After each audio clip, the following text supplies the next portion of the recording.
Yeah. What's good? It's your boy JayThat'sMe. We're going to get into NXT from May the 13th, 2025. An okay show for the most part.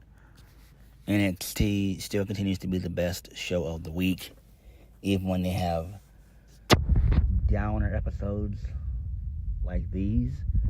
Still, all in all, it was a pretty decent episode. We're still building towards Battleground in a week and a half from now, 2 weeks from now. So, interesting stuff we've got going. So, we kicked the show off with Miles Bourne. He came out, cut a promo, said that he was partially deaf. And he says that it affects his speech. He said that he wants to be not known as the deaf kid. He wants to be judged by his ability, not his disability. And then he said that he's ready to shock the world on May 25th. He may be hard of hearing, but at Battleground, he's going to hear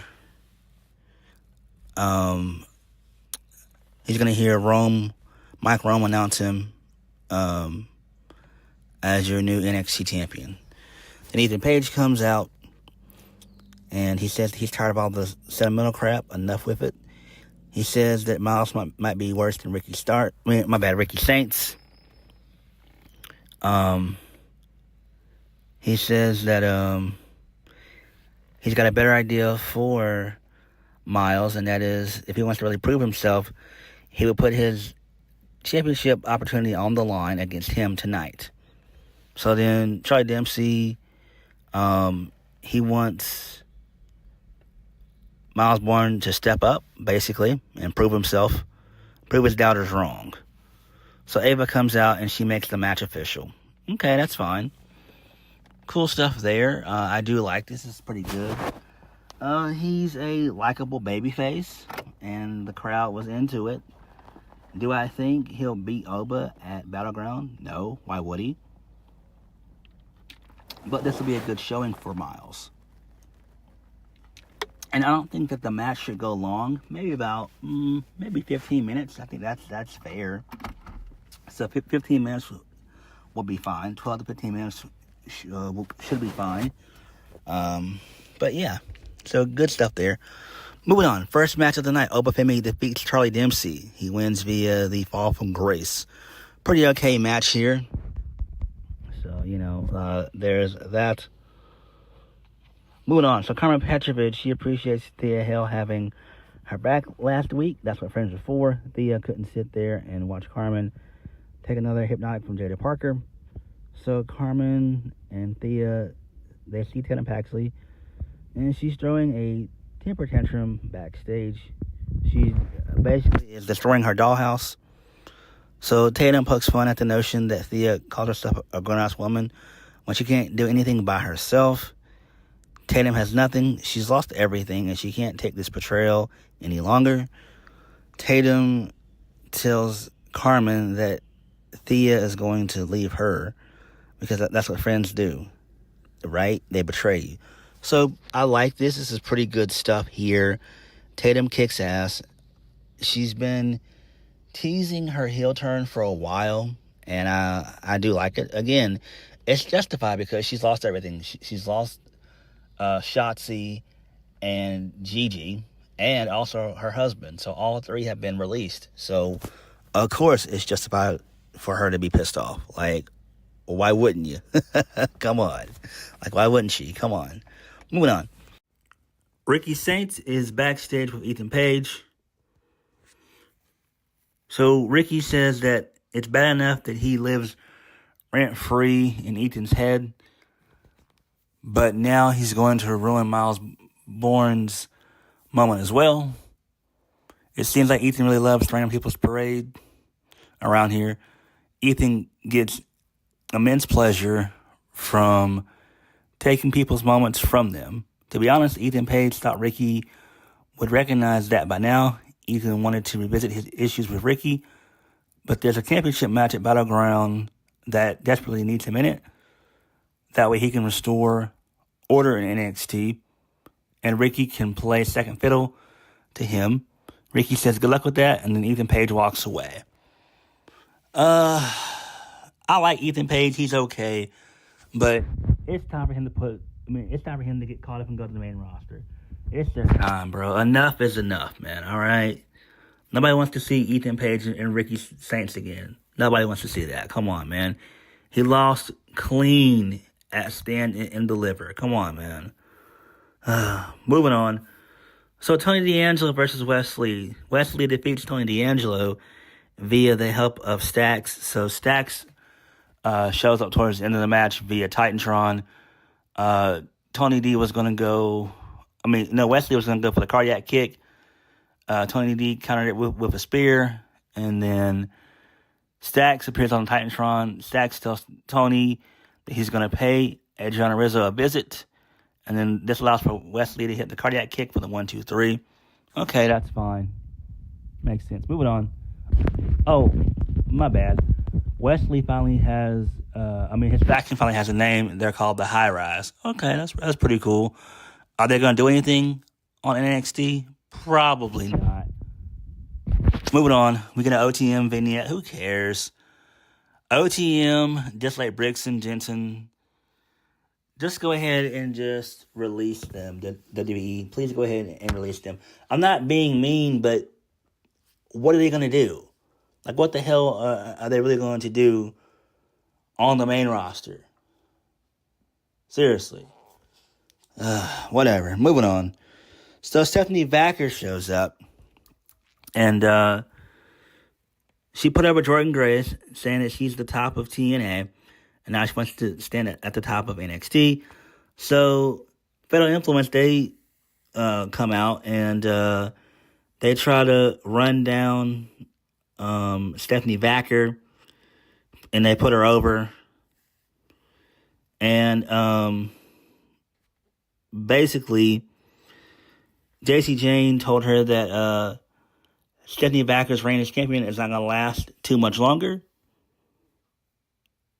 And JC Jane and Fallon Henley both said that they're going to be the ones to take the NXT Women's Championship off the hands of Stephanie Vacker.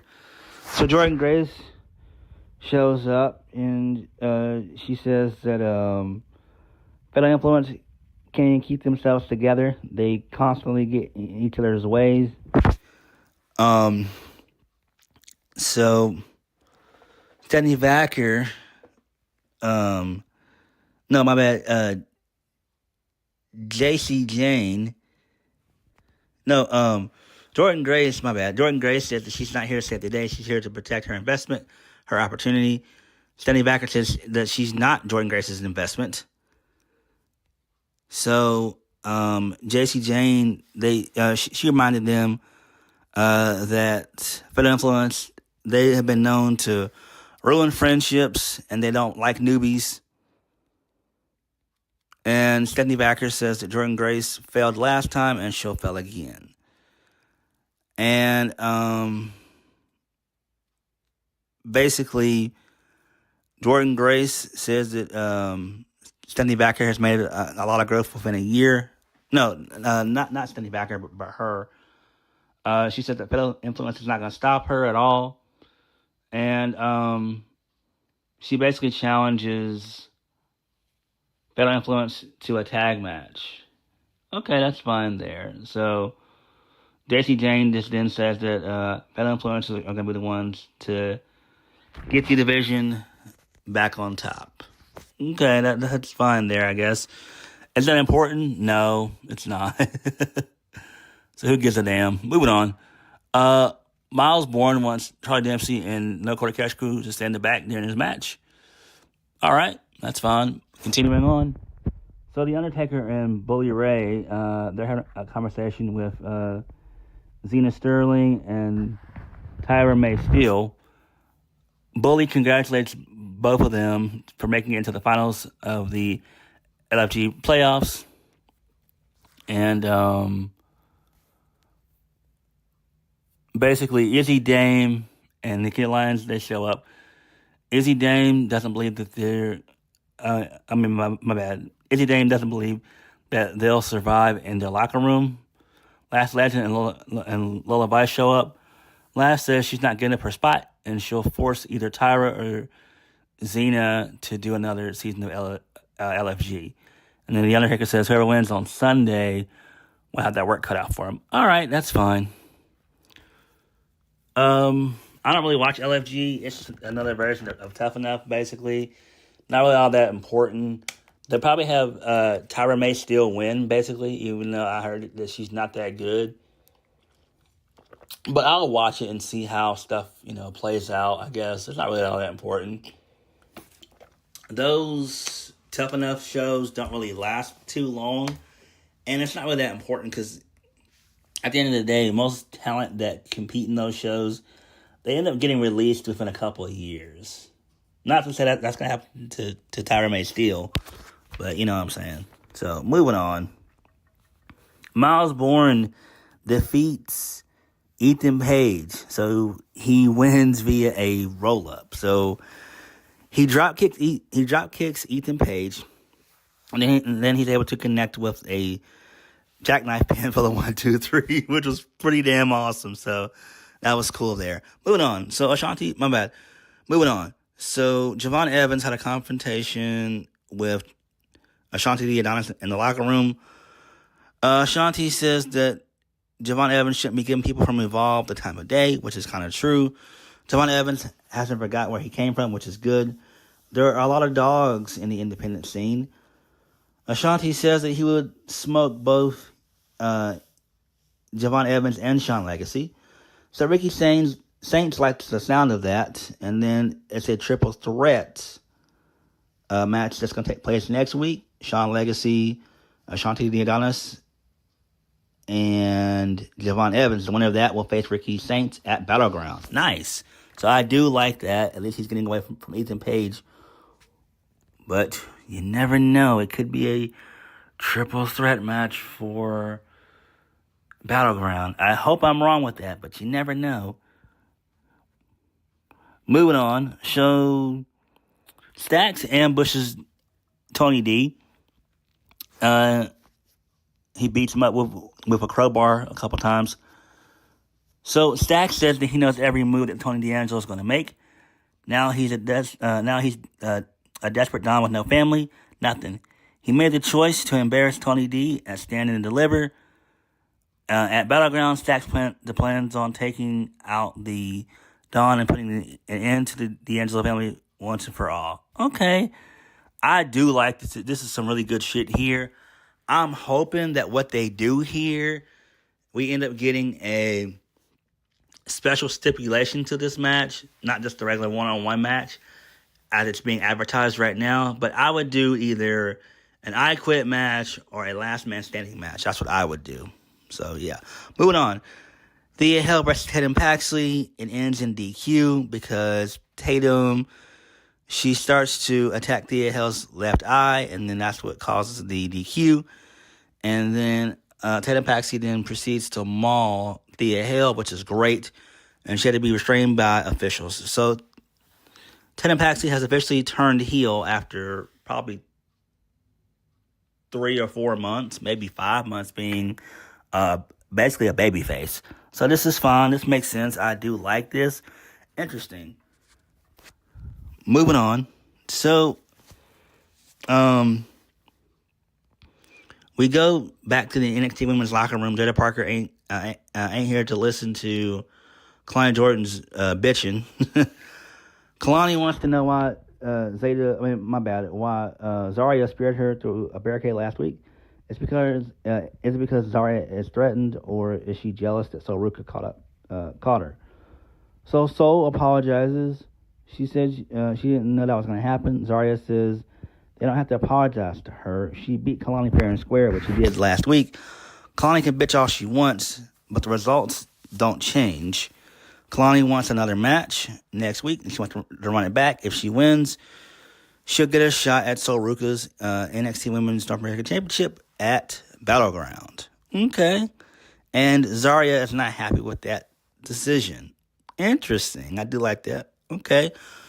Moving on. So this leads us into the Joe Hendry Trick Williams contract signing, which was good.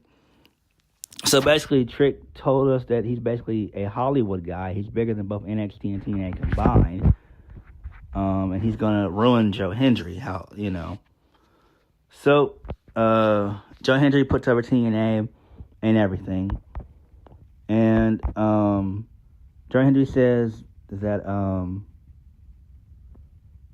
this is Trick Williams' crossroads. He says there's no pathway back for him back to the NXT Championship. And after he beats him, well, then the TNA Championship goes away as well. And the number one superstar has no pathway back to gold. And that's where doubt creeps in, and you'll find out as fast as your star rose to the top, it could come crashing down. So if anyone's going to find out what the 15 minutes of fame, so if anyone's going to find out what's it like for their 15 minutes of fame to expire, it's Trick Williams. Okay, and both guys signed the contract. Okay, pretty cool. Moving on. So this leads us into Josh Briggs, and he's being cheered up by Hank and Tank. Sean Spears shows up and says that that Briggs doesn't know what he has until it's gone. So he says when it comes to relationships, Josh Briggs is a cancer. And so Briggs then basically just challenges Sean Spears to a match next week. Who cares? I do not give a single shit about about Brooks Jensen and Josh Briggs reuniting. In my opinion, just get rid of both guys, for real. Like, neither of them, in my opinion, have shown any form of improvement. Just move on from them. Moving on. So, Kale Dixon and Uriah Connors, they tell Ava that they're ready for some competition because on behalf of Chase University, they'll have their first match next week, and it's going to be against OTM. And so Mr. Chase is pissed. All right, cool, that's fine. Main event of the evening, Stephanie Vacker and Jordan Grace, they defeat Fatal Influence. So that's fine there. The match was all right. It was okay. This is Jordan Grace's second week in a row main eventing the show. That's pretty cool there. So post-match, we go to the back. Ethan Page viciously attacks Ricky Saints, and that was NXT. So this is fine. The show was okay. We've got 1 week left until Battleground, and I like it. I like what NXT is doing. NXT has been on fire, especially according to the network.